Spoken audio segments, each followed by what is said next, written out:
So, hello everyone. Is it loud enough for you to hear? Yeah, good.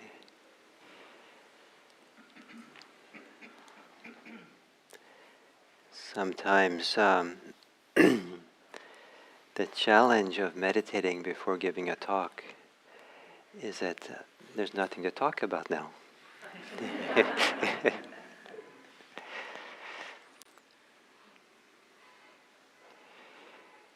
So,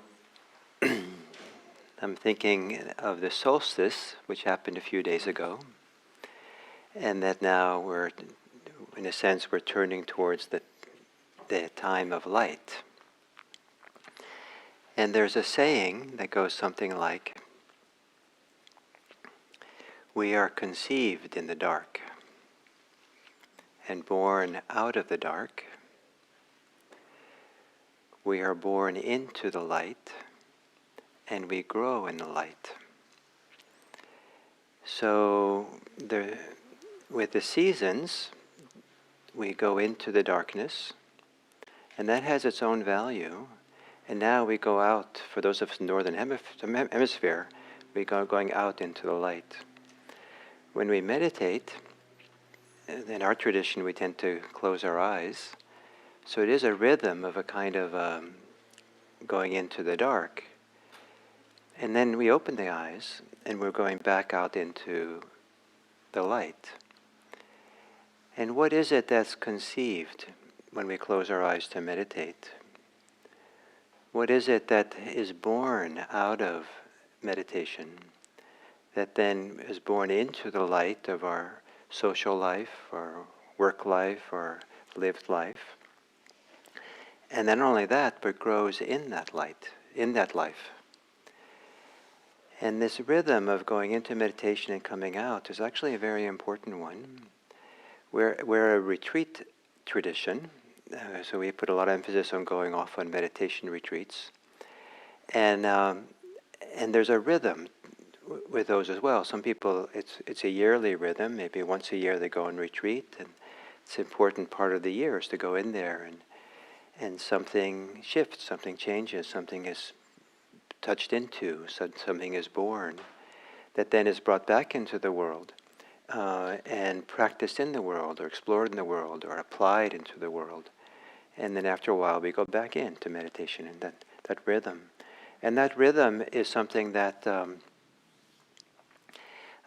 goes back to the time of the Buddha, when monastics, who were the primary practitioners back then, who do lots of practice, go on retreats, had a lifestyle where 3 months of the year they would do what's called the rains retreat, where they'd stay put in one place in order to practice a lot of meditation, hear teachings and things like that.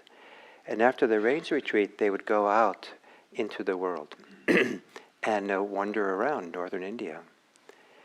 And that tradition continued in a variety of Buddhist countries.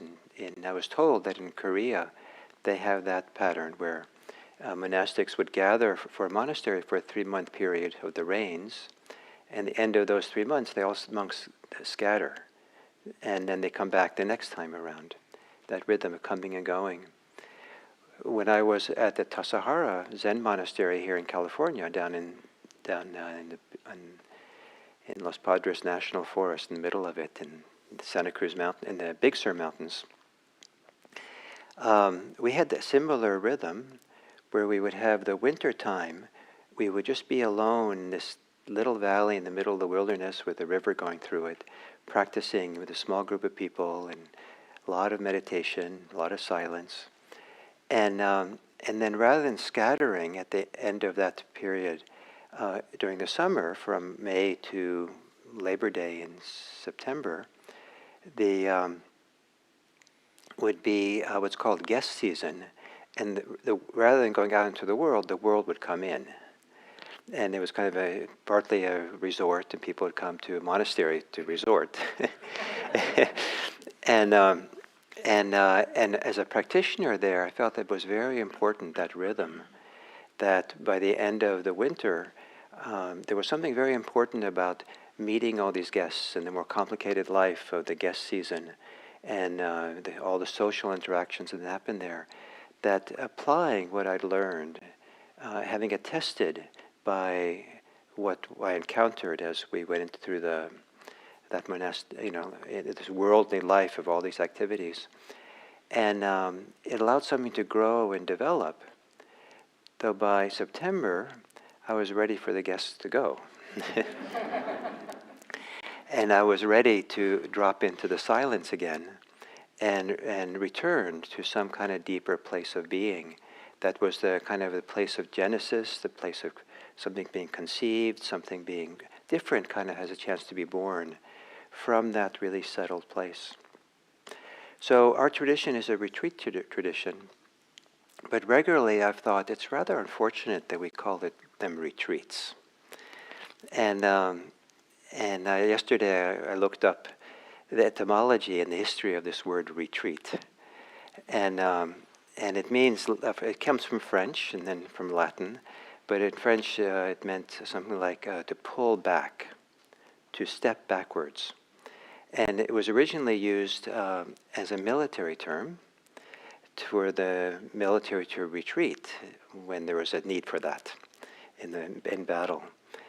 And then, but then at some point it became a religious term in the 1700s apparently, a religious term that meant religious people going off, pulling back from something in order to be in seclusion to do their kind of spiritual life. And then a few decades later, it became apparently for a while a term used for institutions to house the mentally ill. They get to go and retreat. And but still, this pulling away. So I think it's kind of unfortunate that we call it retreats, pulling back, pulling away, like you're leaving something behind. That if I could redo the English language, I would call our retreat centers return centers. Not because you're returning the damaged goods, but rather that it's a place to return to yourself. And because what I found through meditation practice, just sitting here now, partly why I wasn't kind of ready to speak when we started, was there's a return to a place of inner psychological health. There's a return to a sense of harmony. Everything, if it goes well in meditation, it's a return, in a sense, to much closer to who I fully am than how I am if I'm out about, especially this season. I went on the roads a few days ago, and boy, it was like crazy. The cars and the people and the lines in the stores, and actually I enjoyed myself in the lines because I thought, this is just as good a place to meditate as any. I'll just do standing meditation here. And if I can't do standing meditation here, then I probably can't do it anywhere. So I should be able to do it here too. And so I actually enjoyed it, standing there. And I kind of looked forward to next door with the next long line. But anyway, this frazzled kind of life that we can live, and I sometimes feel disconnected to some degree from myself, that sometimes I only realize when I sit down to meditate. And then by meditating, something begins softening and relaxing, and the fragmented quality of my life settles down, and the fragments come into harmony, get settled. And the way that the mind gets more peaceful, also it harmonizes, it settles, it stabilizes. There's an idea of unification that's part of meditation practice. And this unification means everything comes together in a kind of unity. And when everything's in unity, then no parts are working against each other. Partly to make a point, you can disagree if you will, but I want to kind of, religious people make hyperbole a lot. So I can get away with it sometimes, so in case you don't like what I'm about to say. Whenever you're carrying around tension in your muscles, you're in conflict with something. Isn't that an interesting idea? Might not be 100% true, But it's a very interesting idea that many times I think that we're in conflict with something. And if we're living with that tension chronically all day long, week after week, month after month, decade after decade, then we're living constantly in some kind of conflict, something we don't want, something we're protecting ourselves from, something that we're trying to push away, something, some ambition we're trying to attain, and that, and it ends up a kind of alienation from ourselves. And to sit down and meditating and let the tension dissolve and relax, then that sense of conflict disappears, and we're not in conflict with any part of ourselves. And this wonderful possibility of breathing, being alive, settled here, with nothing, no opposition to what's happening in this psychophysical being, is a remarkable experience. And when I've touched into this in clear ways, to me it feels like this is health. This is what being healthy is like. I have this issue, one of my little delusions that sometimes affects me, is if I get sick, at some point I'm no longer really sick. I'm just a little bit sick. I'm getting better, and I'm still really tired or achy or something. And my delusion is I don't want to believe I'm still sick. And I'll have these thoughts, Gil, you're probably fooling yourself. You're probably not really sick, and maybe you're lazy or you're something, and like I'm not, and then because I can't quite tell, I can't quite believe it. But then the next day, oh, now I'm healthy. This is what health is. I really know. So the same thing psychologically, spiritually, we can have a sense, oh, now this is health. So when we go on these so-called retreats, that's the place where we return to who we are much more. And we pull back from that, we withdraw from that for whatever reason. We retreat from that when we go back into the world all too easily. And so there's a loss of ourselves. And from a meditator's point of view, meditation is not an altered state of mind. It's the normal state of mind. It's the healthy state of mind. The altered state of mind is how people are walking around in everyday life. That's pretty altered, full of greed and hate and fear and anxiety, and that's what's defining the mind. And so this return, we could call these return centers, the Insight Return Center. And someone says, so you say you're going to tomorrow you're going to start a new return, as opposed to a new retreat. It's a returning.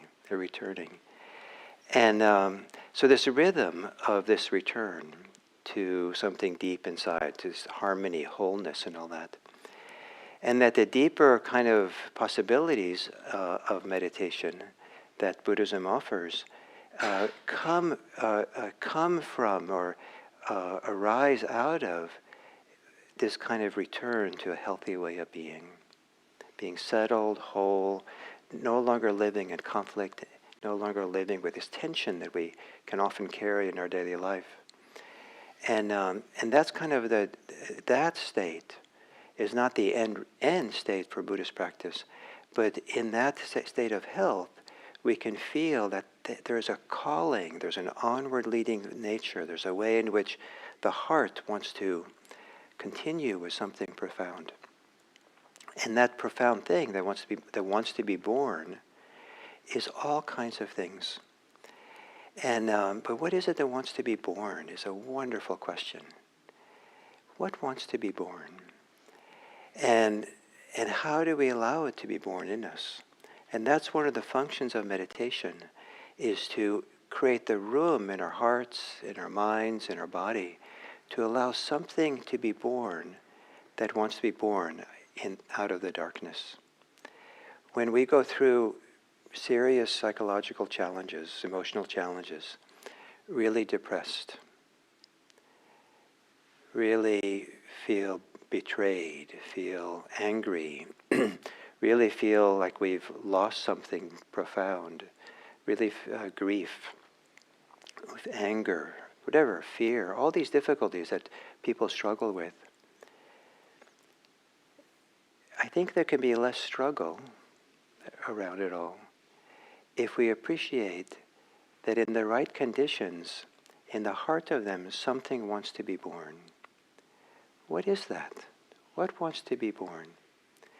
Sometimes we're so reactive, so caught up, so judgmental, so disturbed by the emotions we have.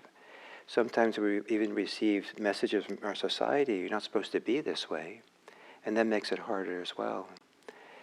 The meditation life is a life that somehow we allow ourselves the possibility to feel the difficult emotions we have. Meditation life is a time when we give ourselves the possibility of experiencing the positive emotions that we're capable of having. Some people, those are hard to experience. Both of them, in their heart, there's something in there that wants to be born. That's the nature of our inner life. There is something, seeds that want to be born. And when we, in this state of health, when we really learn to settle and not be in conflict with things, including not be in conflict with the difficult emotions, and create the space to allow something in the darkness to come forth. We don't know what is being conceived in the darkness. If we think we have to know everything, we're maybe shortchanging ourselves. Part of the settledness of meditation is to allow ourselves not to know, to really feel ourselves deeply and not know, because you can't know what's happening in the darkness within. And even if it's like the dark night of the soul kind of time, things are really challenging, something wants to be born. What is it that wants to be born? If you don't make space for that possibility, it might never be born. So to see meditation as a time to really trust being here present, there's a possibility of inner health that comes from just letting go and settling and getting focused, arriving and being here in the present moment in a full, intimate, kind of, a committed way. It allows for whole other possibilities that cannot happen if we stay distracted. And so, a little bit, to challenge you, it's when you're distracted that you've withdrawn, that you've retreated, because you think you've lost the battle, maybe.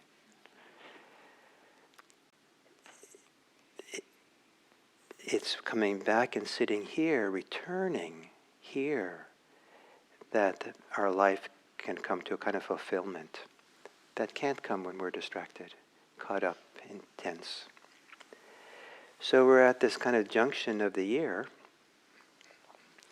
that it's become darker and darker until Thursday, when it was the darkest day of the year for the Northern Hemisphere. And who knows what that has been for you?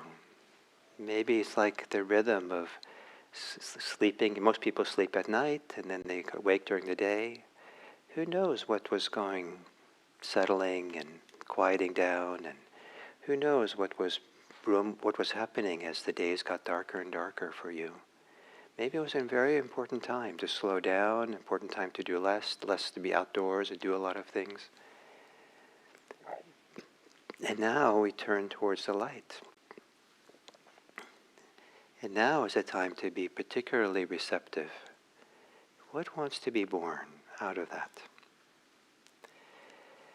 So with the solstice on Thursday, and in a week or so there's the New Year, I'd like to propose that we have this wonderful liminal time to be careful with ourselves during this period. Because at New Year's, there's a custom of making a resolution for the year. So, but most people, I think, are not really making the resolutions very well. It's wishful thinking.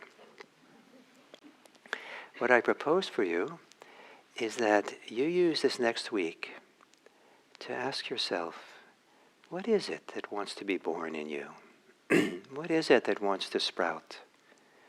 What is it that wants to come out into life? If you sit quietly, if you go for walks quietly, if you try not to be, if you avoid being too busy during this season and spend some time being kind of connected to yourself, feeling yourself, sensing, maybe meditate a little extra. And maybe coming on a meditation, maybe you can ask your question, what is it that wants to be born in me? What is it that this time of the year, as light gets longer, daylight gets longer and longer, and symbolizes this way in which something gets born into the light and grows in the light? What is it that wants to be born in you? If you get no answer, it's fantastic that you spend time with that sensitivity to feel for it or sense it. So don't worry, don't feel bad. You don't know what's going on. You don't know what's being gestating in there. So don't worry about that. But if you come with something that what you feel, oh, that's what wants to be born, that's when you make the resolution. Resolve for that. Resolve to feed that and let that grow and develop in you. Care for what wants to sprout. And maybe it's something directly related to meditation, directly related to a life of mindfulness and compassion. Maybe it's something directly related to a life of service, caring for the people around you, because that's what wants to be born. Or maybe it's so many possibilities. Maybe it's a life of honesty. Maybe it's a life that's not being driven by fear or driven by desires or anger or ill will.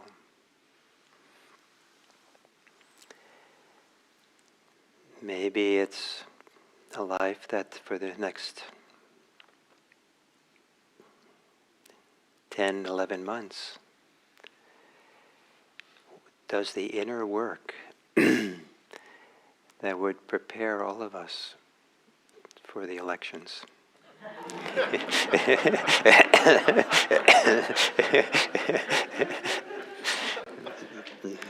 Don't let yourself be surprised. Prepare for the best that you have. The world, no matter what happens, the world needs the best we have to offer, always. Let that grow and develop in the light. So what is it that wants to be born? So those are my thoughts. And now I welcome you. If anyone, you have any comments or questions, or so in the back, Martha, in the corner.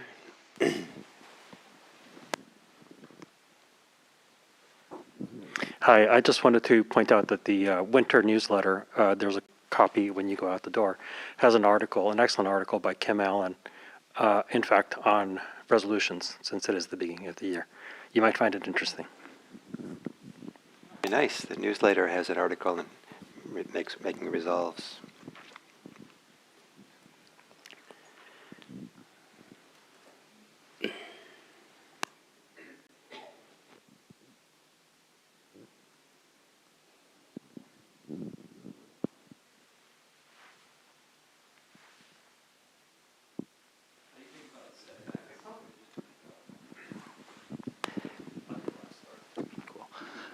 How do you think about setbacks in life? So often we visualize goals or we set resolutions, and maybe it's health related, and then you fall ill, or you want to run and then you get injured.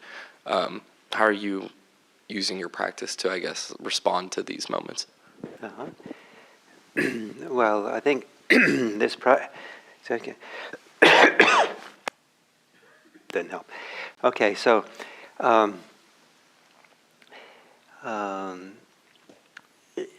mean, one of the two ways that I want to mention, three more, many, so many ways, but one way is that the healing from these kinds of things works better if there's no tension, if there's profound rest, and not just the rest of getting enough sleep, but it's even deeper rest.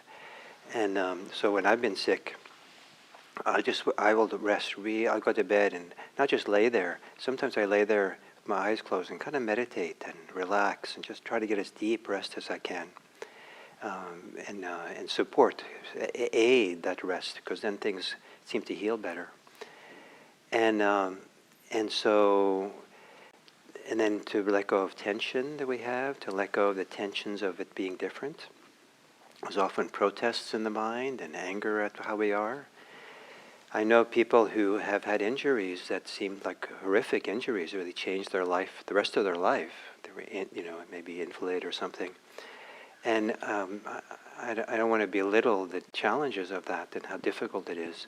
But there are some people who, after many years, will say it was the best thing that happened to them.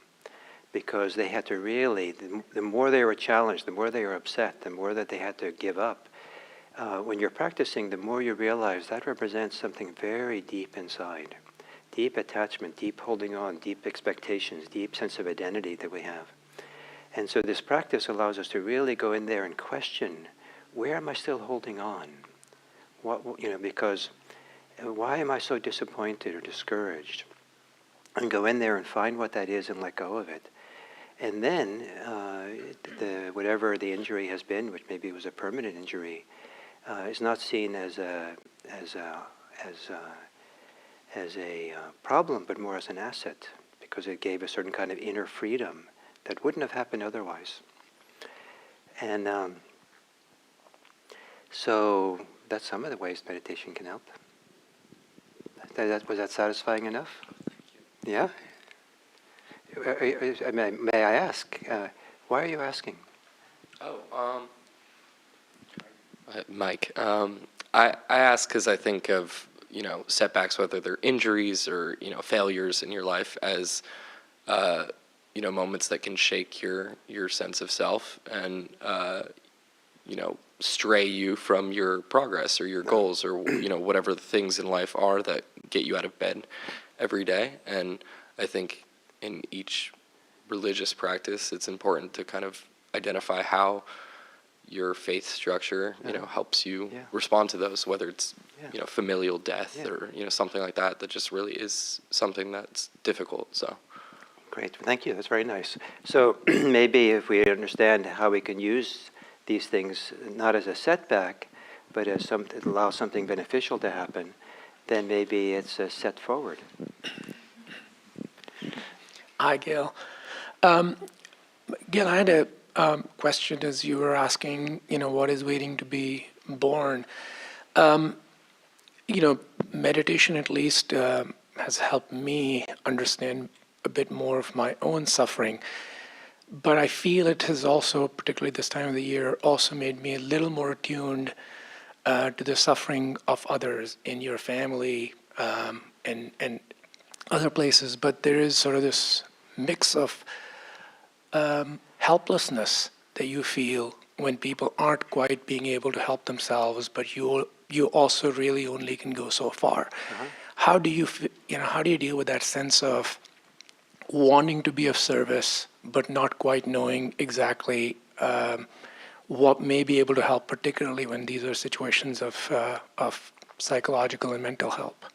Well, the simple answer that hopefully respects the complexity and the fullness of your life and all that is that there's probably more than just wanting to help them. The wanting has extra baggage. And so if you look at your desire to help someone or support someone or companion someone in their difficulties, what is that extra that you're bringing? And that's one of the things, if you ask that question and then really get quiet and really look and feel, what are all the motivations that are behind you and the needs and the desires? One of the ways to find answers to these questions that I think can be very helpful and practical is to feel your way, literally, physically, to where the tension and the stress is around this issue. And that sometimes can reveal, once you find the stress levels, you can kind of sometimes then start feeling the emotions behind it, and you realize it's not just compassion, but there's also some kind of fear. And once you recognize the fear, then, oh, there's more here than just wanting to be compassionate. Thanks, Gil.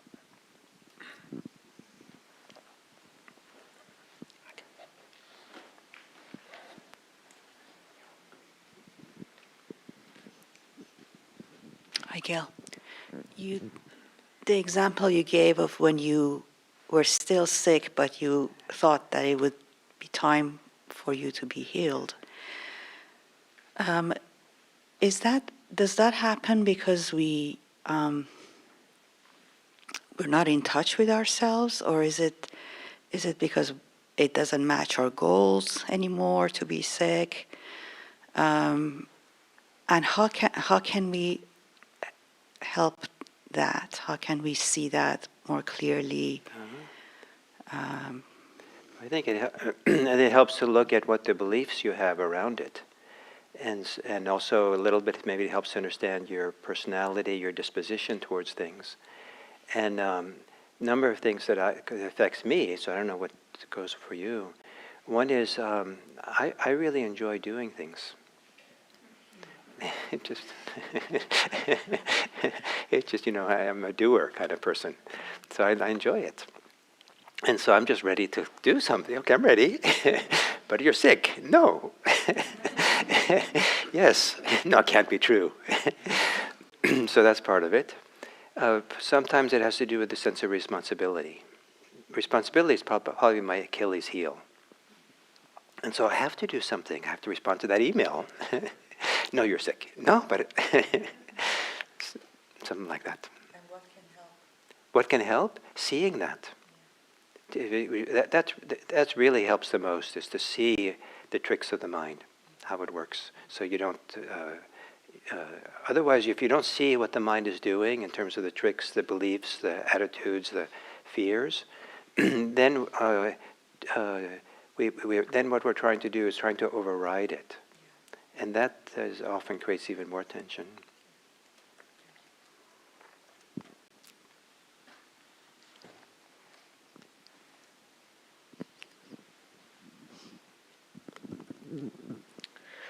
Hi, thank you for your talk. So I have a kind of a deep health condition or challenge, and then I have my meditation. And in my mind, they've actually never met. It's like never occurred to me at all. Well, how could your meditation practice address or help? So which begs the question, then, is there a particular way that when I meditate, do I think of it as addressing the health challenge, or do I just kind of keep going and not, is there some specific thing that I do to make them meet? This is a great question, Beverly. We appreciate it a lot. And so, I don't feel like I know you well enough to answer you specifically. So if this misses you, or don't take it too personally. So it's possible that you have to distinguish between two challenges. There's the health challenge, which is the literal things you have to actually do the research, talk to the doctors, do the exercises, physical, whatever it might be, the things you should do. And but in the Dharma, those wouldn't be called challenges. Those are just things to do. In the Dharma, we call challenges psychological challenges around them. The frustration, the anger, the... Many.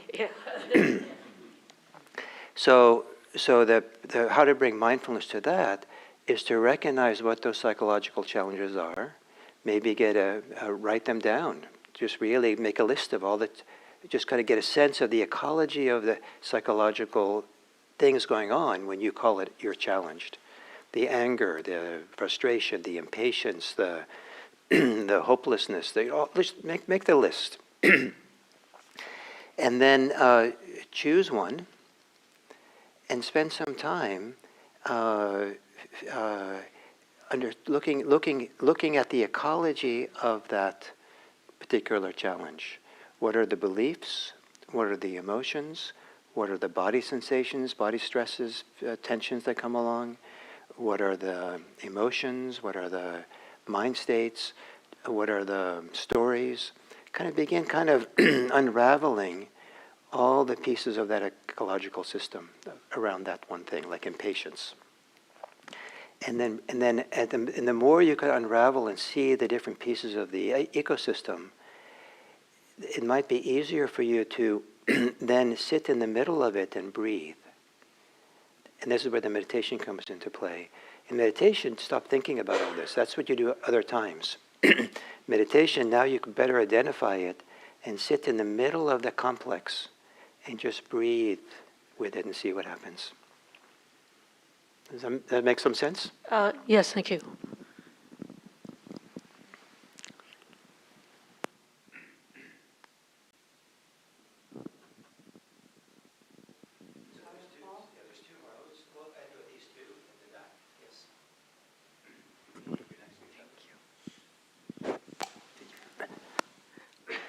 Hello. Hi, Gil.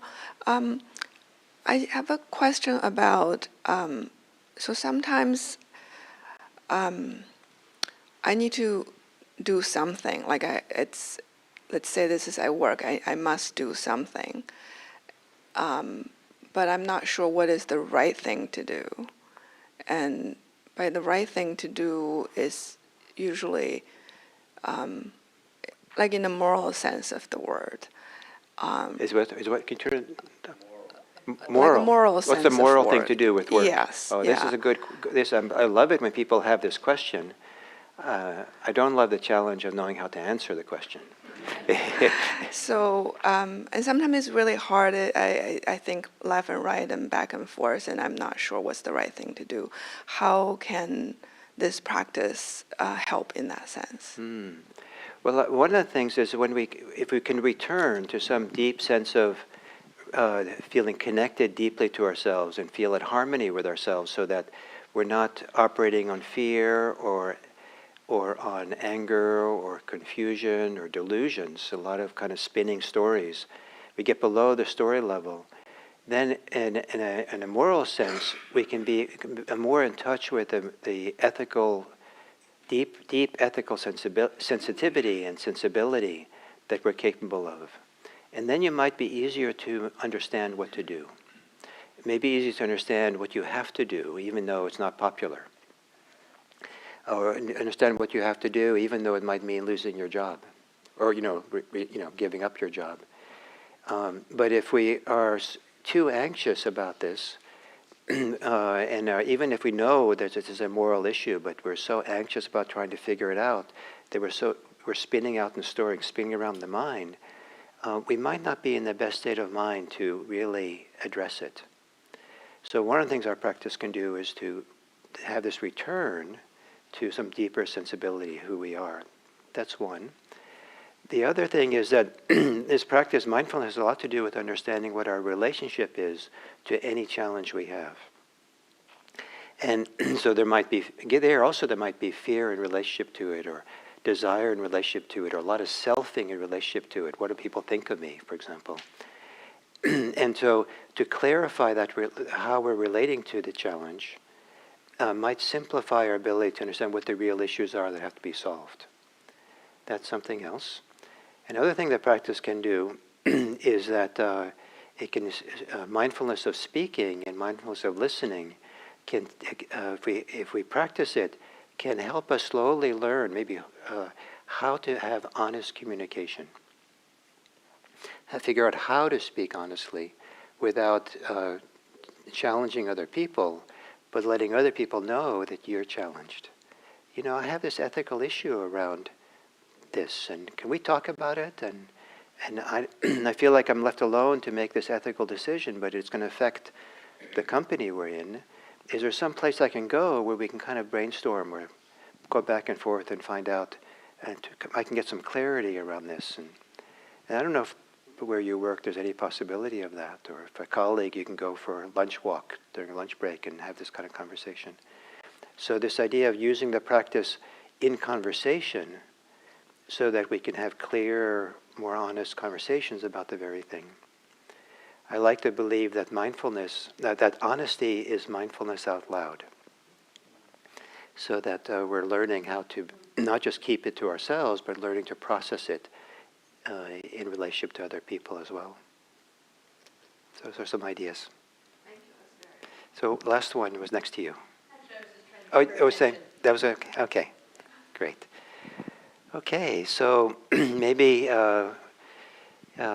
given this very special time of the year, turning into the light, and we're all kind of doing that together here in person, if you would like to turn to a few people next to you and say hello, and see what they want to do with this growing light, and as we get poured into it.